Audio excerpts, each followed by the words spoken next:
හැමෝටම අයිබෝවන්. ඔය ශ්‍රී ලංකාවේ පාසලක උගන්වන ගුරුතුමියක් හරි ගුරුතුමියෙක්ද?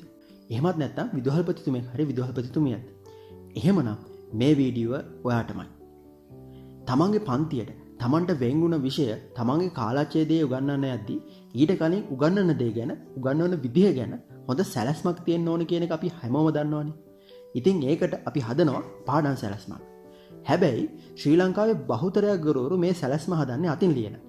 ඒ වගේම තමයි මේ වැඩේට ලොකු කාලයක් සහ ශ්‍රමයක් වැය කරන්න අපේ ගුරුවරුන්ට සිද්ධ වෙනවා. ඉතින් මේ වැඩේ ඔයාගේ ෆෝන් එකෙන්ම කරගන්න ක්‍රමයක් ඔයාට දැනගන්න පුළුවන් වෙයි මේ වීඩියෝ එක ඉවර වෙනකම්ම බැලුවොත් එහෙම. ඉතින් මොකද්ද මේ ක්‍රමය? ටෙක්විස් අඳුරන් අපි ඔයාලගේ ඉස්කෝලේට හදලා දෙනවා පාඩම් සටහන් කළමනාකරණය කරන්න පුළුවන් වෙබ් ඇප්ලිකේෂන් එකක්. ඒ වගේම තමයි මේ ඇප්ලිකේෂන් එකත් එක්ක නොමිලේම ඔයාගේ ඉස්කෝලේට පෝටිපෝලියෝ වෙබ්සයිට් එකකුත් අපි හදලා දෙනවා. ඒ වගේමයි ඔයාගේ වෙබ් ඇප්ලිකේෂන් එක පාවිච්චි කරන විදිහ ගැන අපි නොමිලේම ඔයාලට පුහුණු කරලා දෙනවා.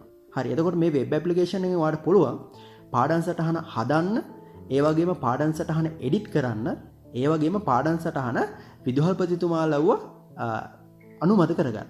ඒ වගේම විදුහල්පතිවරුන්ට පුළුවන් තමන්ගේ ඉස්කෝලේ පාඩම් සටහන් ටික හදලා තියෙන ගුරුවරුන්ගේ පාඩම් සටහන් ටික බලලා ඒවා කියවලා ඒවා ඇප්‍රූව් කරන්න. නැත්නම් අනුමත කරන්න. මේ පාඩම් සටහන අනුමත කරාට පස්සේ අදාළ ගුරු බවතර පුළුවන් ඒ පාඩම් සටහන ඩවුන්ලෝඩ් කරලා එහෙම නැත්නම් ඒ පාඩම් සටහන print out එකක් අරගෙන එයාගේ ඉදිරි වැඩ කටයුතු වලට භාවිතා කරන්න. එහෙමත් නැත්නම් ෆෝන් එකෙම ඒක තියාගන්නත් පුළුවන්. හරි. එතකොට මෙන්න මේ විදිහට තමයි සරලව කිව්වොත් එහෙම අපේ වෙබ් ඇප්ලිකේෂන් එක වැඩ කරන්නේ. හරි. එහෙනම් අපි සවිස්තරාත්මකව බලමු කොහොමද මේකෙන් වැඩේ සිද්ධ වෙන්නේ කියලා. හරි. එහෙනම් දිගටම වීඩියෝ එකත් එක්ක එකතු වෙලා ඉන්න. අපි බලමු කොහොමද මේ වෙබ් ඇප්ලිකේෂන් එක වැඩ කරන්නේ කියලා. හරි. එතකොට මේ තමයි අපේ වෙබ්සයිට් එක.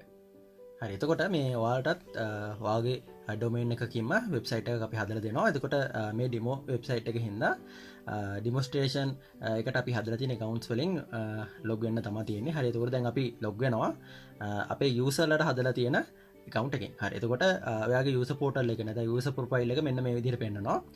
ඒකේ අපි යන්න ඕන create new lesson plan කියන බටන් එක ක්ලික් කරලා lesson plan එක create කරන්න.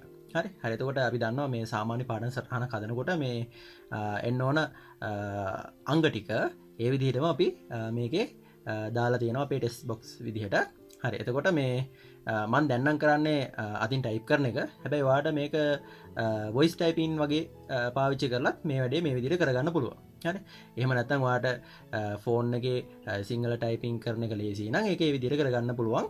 එතකොට මේක බ්‍රවුසර් එකක රන් වෙන වෙබ්සයිට් එකක් හින්දා ඔයාලට ෆෝන් එක, ලැප් එක, එහෙම නැත්නම් ඕනම උපකරණයක් පාවිච්චි කරලා ඒ කියන්නේ ඔයාලට අන්තර්ජාල පහසුකම් පාවිච්චි ගන්න පුළුවන් ඕනම උපකරණයක් පාවිච්චි කරලා මේ වැඩේ කරගන්න පුළුවන්. හරි.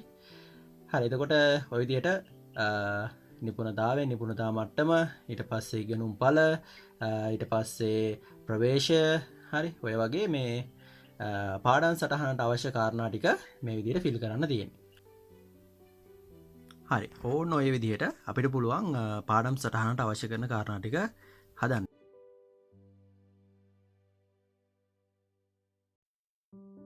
හරි. ඊට පස්සේ අපිට තියෙන create plan බටන් එක ක්ලික් කරන්න විතරයි. හරි. එතකොට ඔයාට පුළුවන් ඔයාගේ පාඩම් සටහන බලා ගන්න. හරි. දැන් මම පාඩම් සටහන් දෙකක් මෙතන දාලා තියෙනවා. ඒතර අපි එකකට ගිහිල්ලා බලමු කොහොමද මේ පාඩම් සටහන පෙන්වන්නේ කියලා. හරි. එතකොට තාම මේ අනුමත නොවෙච්ච පාඩම් සටහනක් තමයි තියෙන්නේ. ඒකට බලන්න මේක යට තියෙනවා approval status එක. ඒතර approval status එකට තියෙන්නේ දැනට pending කියලා. හරි. ඒ කියන්නේ අදාළ ගුරු බවතා මේ පාඩම් සටහන හදලා තියෙනවා. හැබැයි විදුහල්පතිවරුන් විසින් මේක අනුමත කරලා නැහැ කියන එක. හරි. එතකොට මේ විදුහල්පති තුමාලට පුළුවන් එයාලගේ account එකෙන් username password පාවිච්චි කරලා account එකට log වෙන්න. එතකොට මෙන්න මේ විදිහට පෙන්නනවා තමන්ගේ ඉස්කෝලේ ටීචර්ස්ලා හදපු පාඩම් සටහන් ටික කොහොමද තියෙන්නේ කියලා. හරි. එතකොට මේකේ විදුහල්පතිවරු කෙනෙක්ට වඩා වැඩියෙන් ඉන්නවා නම් accounts දෙක තුන හදන්නත් පුළුවන්. එතකොට එයාලට බෙදා ගන්න පුළුවන් මේ ටීචර් කෝඩ්ස් වල මේ ග්‍රේඩ්ස් වල මේ සබ්ජෙක්ට්ස් වලට තමයි මම අනුමත කිරීම කරන්න කියලා බෙදාගෙන මේ වැඩේ සැලසුම් කරගන්න පුළුවන්. හරි. එතකොට අපි බලමු කොහොමද මේක ඇප්‍රූව් කරන්න කියලා. එතකොට ඇප්‍රූව් කරන්න කලින් සාමාන්‍යයෙන් අපි බලන්න මේ පාඩම් සටහන කොහොමද කියලා. එතකොට view බටන් එක ක්ලික් කරලා ඉස්සෙල්ලාම පාඩම් සටහන කොහොමද තියෙන්නේ කියලා බලන්න පුළුවන්. හරි. ඊට පස්සේ ආපහු ඩෑෂ්බෝඩ් එකට ඇවිල්ලා ඒක අනුමත කරන්න ඕන නම් approve බටන් එක ක්ලික් කරන්න තියෙන්නේ. හරි. එතකොට මේකත් ෆෝන් එකෙන්ම කරගන්න පුළුවන්.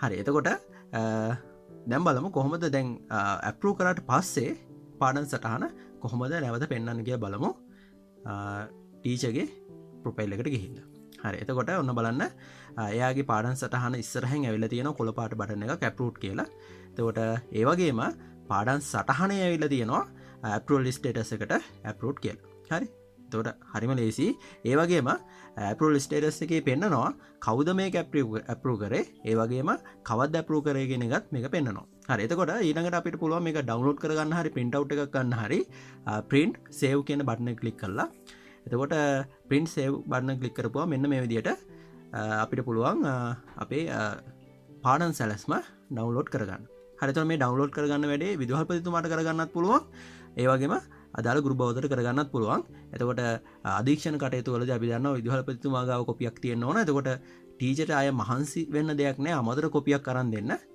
මොකද ඇපරූ කරනකොටම විදුහල්පතිතුමාගාවට දැන්නම පාඩන් සටහනය කොපිය එකක් ඇවිල්ල තියෙන් හරි ඒවගේම මේක හදන දවස විදුහපතිතුමාට හදන වෙලාවම අධීක්ෂණය කරන්න පුළුවන් නිසා තමන්ගේ ගුරුබවත්තු පාඩන් සටහන් හදන්න කොහොමද කියන එක අධීක්ෂණයක යෙදෙන්න්නත් පුළුවන් අභ්‍යන්තර අධීක්ෂණ වලදී හරි එතට ඔන්න විදිර තමයි අපේ වෙබ් එක වැඩ කරන්න එතකොට වාලට මේ වගේ වෙබ් ඇප්ලිකේෂන් එක හදාගන්න අවශ්‍යතාවය තියෙනවා නම් තිරේ දිස් වෙන WhatsApp අංකයට මෙසේජ් එකක් දාලා තියන්න හරි එහෙනම් අදට ආයිබෝවන්